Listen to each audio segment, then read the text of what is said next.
இந்த வாகன டயர்களில் எதற்காக அந்த தவாளிப்புகளை இட்டிருக்கிறார்கள் என்பது தொடர்பில் ஒரு கேள்வி ஒன்றை கேட்டிருந்தனர். ஒரு எண்ணெய் இடப்பட்ட ஒரு இடத்துல நீங்கள் ஒரு சைக்கிளில் நின்று வேகமாக உழக்குவீர்களாக இருந்தால் சில கூடத்தில் கூட பாருங்க அந்த கால் வைக்கக்கூடிய பகுதிகளில் அந்த சிறு சிறு வெட்டுக்கள் இட்டிருக்கிறார்கள். இதுக்கு விட தெரிஞ்சா கீழே கமெண்ட் பண்ணுங்க. அவர்களுடைய பெயர் விவரங்களை நான் அடுத்த காணொளியில் தர இருக்கின்றேன்.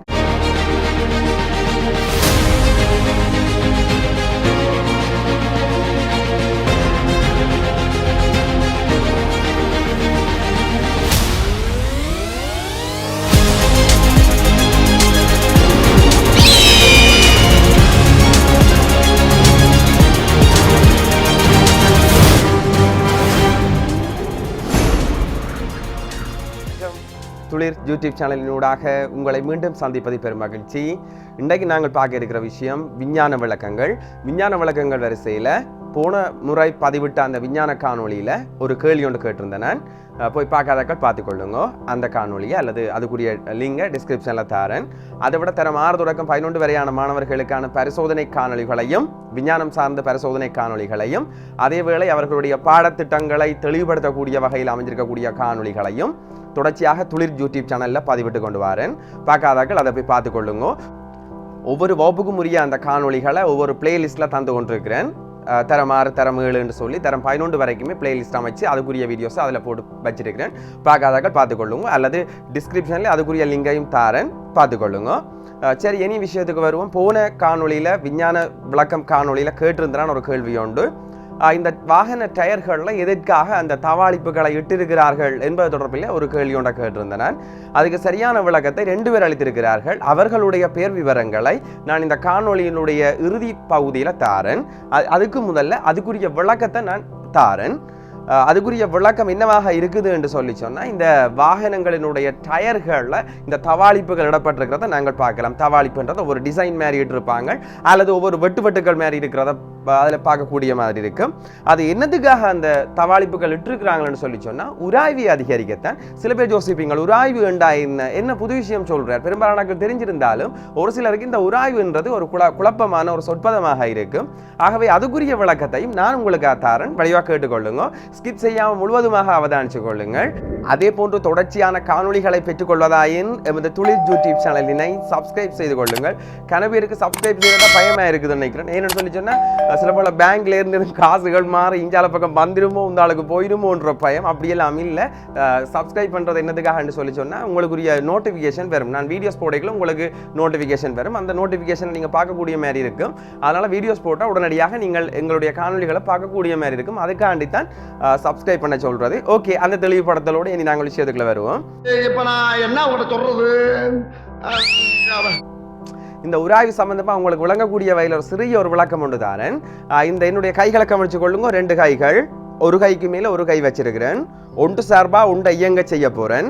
இதனுடைய கருத்து என்னன்னா, ஒரு பக்கம் கீழே இருக்கக்கூடிய கை ஓய்வில் இருக்க, மேல இருக்கக்கூடிய கை அப்படியே அஞ்சால இயங்குறது, அல்லது மேல இருக்கக்கூடிய கை ஓய்வில் இருக்க, இந்த கீழே இருக்கக்கூடிய கை இங்கால இயங்குறது. இதைத்தான் நாங்கள் சார்பு இயக்கம் என்று சொல்லுவோம். ஒன்று சார்பாக இன்னொன்று இயங்குறது.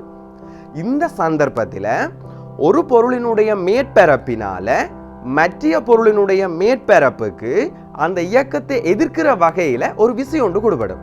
இப்ப நீங்கள் இந்த கையை முதல்ல இப்படி தள்ள போறீங்கன்னு சொல்லிச்சேன்னா, ஒன்று சார்பா இன்னொன்றை இயங்க செய்ய போறீங்க, ஒரு கையை இயங்க செய்ய போறீங்க.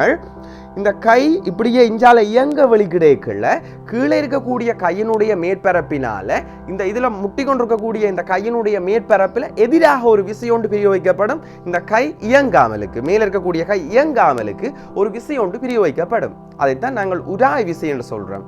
அந்த பொருளுடைய இயக்கத்தை எதிர்க்கிற வகையில தொழிற்படுற அந்த விசை. அப்ப இந்த விசை அதிகரிக்கும் போது என்னுடைய கை வழுக்காம இருக்கும். இந்த எதிர்த்து கொடுக்கப்படுற அந்த உராய் விசையினுடைய பருமன் அதிகரிக்கும் போது நான் இப்படி கைக்கு விசை கொடுத்தாலும் என்னுடைய கை இயங்காமல் அப்படியே இருக்கும். அப்ப அதுக்காகத்தான் என்ன செய்யறதுன்னு சொல்லி சொன்னா, எங்களுடைய கைகள்ல இந்த கைரேகைகள் எங்களுடைய கைகளில் இந்த கைரேகை இருக்கிறது. இது உராய்வை அதிகரித்துக் கொள்வதற்காகத்தான். நாங்கள் மரங்கள் ஏறுகின்ற சந்தர்ப்பங்களில் எங்களுடைய கைகளில் இருக்கக்கூடிய கைரேகையினால் அந்த மரத்தை பற்றி பிடிக்கக்கூடிய மாதிரி இருக்கும். இந்த சந்தர்ப்பத்தில் மரம் வழுக்காமலுக்கு எங்களுடைய கைரேகையினால் ஒரு உராய்வு உருவாக்கப்படுறதுனால நாங்கள் வழுக்காமல் மரத்தில் ஏறக்கூடிய மாதிரி இருக்குது. அதுக்காகத்தான் இந்த கைரேகை அமைக்கப்பட்டிருக்குது. அதே போலதான் இந்த வாகனங்கள் இயங்கும் பொழுது அந்த வாகன சில்லுகளுக்கும் தரைக்கும் இடையிலே ஒரு உராய்வு இருக்கிற சந்தர்ப்பத்தில் மட்டும்தான் அந்த வாகனத்தால் இயங்கக்கூடிய மாதிரி இருக்கும். அந்த உராய்வு விசை இல்லை என்று சொல்லி சொன்ன அந்த வாகனத்தால் இயங்க முடியாம இருக்கும். நம்ம ஒரு எண்ணெய் இடப்பட்ட ஒரு இடத்துல நீங்கள் ஒரு சைக்கிள் நின்று வேகமாக உழக்குவீர்களாக இருந்தால் இந்த சைக்கிள் நின்ற இடத்துல இருந்து சுழண்டு கொண்டு இருக்கும். உதாரணமா பாத்தீங்கன்னா தெரியும், சில பல சாணிக்குள்ள சைக்கிள் போச்சுன்னு சொல்லி சொன்ன திடீரென்று டக்குனு சைக்கிள் சிலி சுத்தும், நின்ற இடத்துல இருந்தே சுத்தும். அந்த சந்தர்ப்பத்தில் அந்த தரைக்கும் உங்களுடைய வாகன டயருக்கும் இடையில அந்த உராய்வு இல்லை என்பதுதான் கருத்து, அல்லது உராய்வு அளவு குறைந்து விட்டது என்பதுதான் கருத்து. அப்ப இந்த சந்தர்ப்பத்தில் வாகன டயர்களில் நாங்கள் தவாளிப்புகளையோ அல்லது வெட்டுக்களையோ இடும்போது உராய் விசை அதிகரிக்கப்படும். இந்த உராய் விசை மேற்பரப்பினுடைய தன்மையில தங்கி இருக்குது.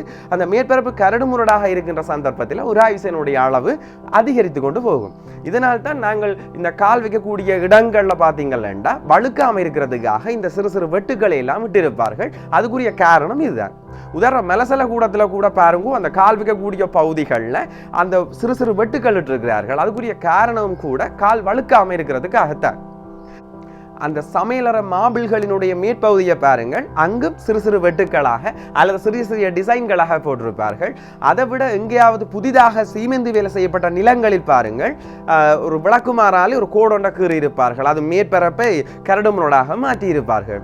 அப்ப இதே போன்று வாகன டயர்களையும் கரடுமுரடாக மாற்றும் போது, அங்கு தவாளிப்பு வேலைகளை செய்யும் போது அல்லது டிசைன்களை அதில் இடும்போது அந்த தரைக்கும் அந்த வாகன சில்லுக்கும் இடையிலான உராய்வை அதிகரித்துக் கொள்கிறார்கள்.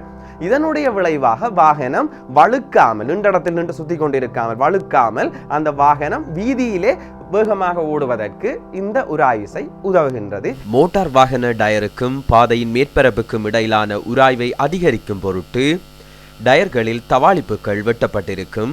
டயர்களினால் போதுமான அளவு உராய் விசை பிரயோகிக்கப்படாத விடத்து சில்லுகள் பாதையில் வழுக்கி செல்வதுடன் அது விபத்து ஏற்படவும் வாய்ப்பாக அமையும்.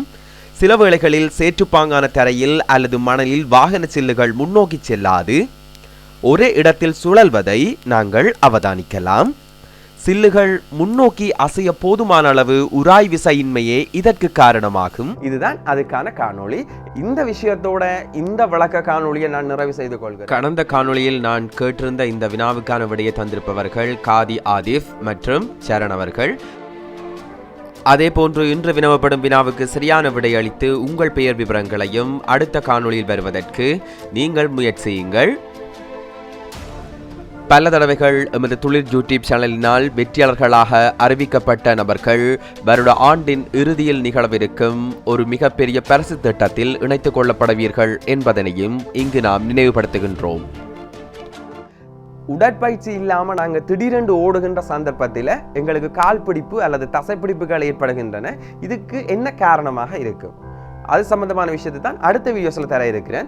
ஆகவே இதுக்கு விட தெரிஞ்சா கீழே கமெண்ட் பண்ணுங்க. அவர்களுடைய பெயர் விவரங்களை நான் அடுத்த காணொளியில் தர தகவலோடு நிறைவு செய்து கொள்கின்றேன். நன்றி, வணக்கம்.